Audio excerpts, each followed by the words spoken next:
اللہ تعالیٰ عنہ بیان کرتے ہیں، فرماتے ہیں کہ ان الکذب لا یصلح منہ جد ولا ہزل۔ فرمایا انسان کے لیے مسلمان ہونے کے اعتبار سے فرمایا سنجیدگی یا مذاق میں کسی صورت میں بھی جھوٹ بولنا جائز نہیں ہے۔ کہ بحیثیت مسلمان یعنی انسانی اعتبار سے تو ایک ویسے بھی اخلاقی ذمہ داریاں ہیں، لیکن جب ہم مسلمان کہلاتے ہیں، اس دائرے میں اپنے آپ کو داخل کرواتے ہیں، تو فرمایا کہ ان الکذب لا یصلح منہ جد ولا ہزل، سنجیدگی کا معاملہ ہو، مذاق کا معاملہ ہو، کسی صورت میں بھی جھوٹ بولنا درست نہیں۔ یہاں تک فرمایا ولا یعید الرجل الصبی ثم لا ینجز له، یہاں تک کہ فرمایا کوئی شخص اپنے بچے کے ساتھ بھی ایسا وعدہ نہ کرے جسے وہ پورا نہ کرے۔ اپنے بچے کے ساتھ بھی کوئی ایسا وعدہ نہ کرے جسے اس نے پورا نہیں کرنا۔ اب ہم دیکھیں کہ رسول اللہ صلی اللہ علیہ وسلم جس معاشرے کی بنیاد رکھ کر گئے، جس معاشرے کی تشکیل دے کر گئے، اس معاشرے کی یہ اکائی ہے کہ آپ اپنے بچے کے ساتھ بھی ایسا وعدہ نہ کریں جسے آپ نے پورا نہیں کرنا۔ اب پورے معاشرے کے اندر اگر یہ روش عام ہو جائے کہ ہم اپنے گھروں میں بھی اپنے بچوں کے ساتھ صرف وہ بات کریں جسے ہم نے پورا کرنا ہے، تو ہماری ابتدا تو یہاں سے ہوتی ہے خرابی کی، کہ ہم اپنے بچوں کے ساتھ بھی اکثر اوقات وہ باتیں کر جاتے ہیں جسے ہمیں بھی پتہ ہے کہ ہم نے پورا نہیں کرنا، اور ہمارے بچوں کو بھی پتہ چل جاتا ہے کہ نہیں، ابا اماں نے جو کہا ہے نا یہ صرف کہنے کی حد تک ہے۔ اب یہاں سے جب یہ کام شروع ہوتا ہے اور بچہ جب اپنے گھر میں ہی اپنے ماں باپ کو ہی دیکھتا ہے کہ یہ وعدہ کچھ کرتے ہیں، کرتے کچھ ہیں، کہتے کچھ ہیں، کہا انہوں نے کچھ اور ہوتا ہے لیکن کرنا کچھ اور ہوتا ہے، تو یہاں فرمایا کہ سنجیدگی میں،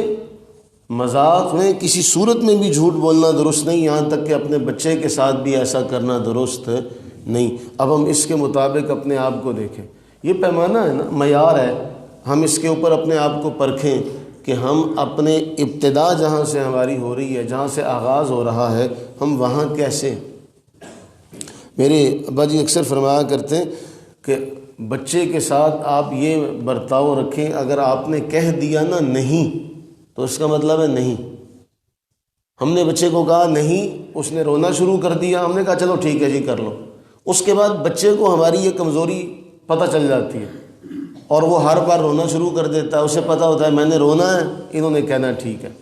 تو ایسا معاملہ رکھا جائے کہ اسے پتہ ہو کہ اگر میرے ابا نے یا میری امی نے نہیں کہہ دیا تو میں چاہے روؤں پیٹوں جو مرضی کروں، یہ نہیں ہی رہے گی، یہ ہاں میں نہیں بدلے گی۔ تو اچھا، ہم نے وہ حدیث بھی پڑھی ہے جس میں ایک صحابیہ رضی اللہ تعالیٰ عنہ اپنے بچے کو آواز دے کے کہتی ہیں کہ میرے پاس آ تو میں تجھے یہ چیز دوں گی، تو اللہ کے نبی علیہ الصلوۃ والتسلیم نے اسے فرمایا تھا نا تیرے پاس واقعی وہ چیز تھی، اور اگر وہ کام ہو جاتا، وہ تیرے پاس آ جاتا تو پھر تو اسے دیتی؟ تو عرض کرنے لگی جی میرے پاس تھی۔ میں اگر ایسا نہ ہوتا تو پھر یہ بھی جھوٹ ہوتا، یہ بھی جھوٹ میں لکھا جاتا۔ تو فرمایا اپنے بچے کے ساتھ بھی ایسا کرنا درست نہیں ہے۔ کیوں؟ رسول اللہ صلی اللہ علیہ وسلم نے ارشاد فرمایا کہ انسان سچ بولتا رہتا ہے، یہ جملہ ہم نے کئی بار پڑھا ہوا ہے۔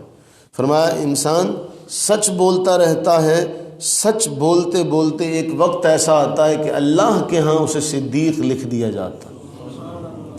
اور جھوٹ بولتا رہتا ہے یہاں تک کہ ایک وقت آتا ہے کہ اللہ کے ہاں اسے کذاب لکھ دیا جاتا ہے۔ اب یہ ہماری روحانیت ہے، یہ ہماری روحانیت ہے کہ اب اگر کوئی شخص جو ہے اللہ کے ہاں صدیق لکھا ہوا ہے تو اس کی ایک روحانیت کی طاقت بھی تو ہوگی، اس کا کچھ نہ کچھ ثمرات وہ نظر بھی تو آئیں گے نا۔ اور اگر کوئی شخص اللہ کے ہاں کذاب لکھا ہوا ہوگا تو اس کا بھی کوئی نہ کوئی، لکھے ہوئے کا بھی کوئی نہ کوئی ظاہری اثر تو ہوگا نا اس کے اوپر۔ تو پھر ہم یہ فیصلہ کر لیں کہ ہم زمین پر چلتے پھرتے کذاب کہلانا پسند کریں گے یا زمین پر چلتے پھرتے ہمیں صدیق کہلانا زیادہ پسند ہے۔ اور ہم نے یہ حدیث بھی پڑھی ہے کہ جب اللہ کے ہاں کسی کو صدیق لکھ دیا جائے گا تو پھر وہ حدیث ہے نا، اس کا مفہوم کہ جب اللہ تعالیٰ کسی سے محبت کرے تو اللہ جبریل کو بلا کے فرماتے ہیں کہ جبریل یہ جو بندہ ہے نا میں اس سے پیار کرتا ہوں، اے جبریل یہ جو بندہ ہے نا میں اس سے پیار کرتا ہوں، تو بھی اس سے پیار کر۔ اور پھر پورے کے پورے آسمان والے زمین والے اس سے پیار کرنے لگ پڑتے ہیں۔ اب اس کا الٹ بھی پھر اسی طرح، تو ہمیں اللہ سے یہ دعا کرنی چاہیے کہ باری تعالی ہمیں ایسے اعمال کی توفیق دے کہ ہم اللہ کے ہاں صدیق لکھے جائیں۔ اللہ تعالیٰ ہمیں ایسے اعمال سے محفوظ فرمائے کہ ہم کوئی ایسا عمل ہمارے دل میں بھی اس کا خیال کبھی نہ آنے پائے جس کی بنا پر ہم اللہ کے ہاں کذاب لکھے جائیں۔ باقیوں سے تو جان چھوٹ ہی جائے گی، باقیوں سے تو جان چھوٹ ہی جائے گی، ہم کوئی نہ کوئی لیت و لال سے کام لے کے اپنا معاملہ صاف کرا سکتے، معاملہ تو اللہ کے ہاں ہے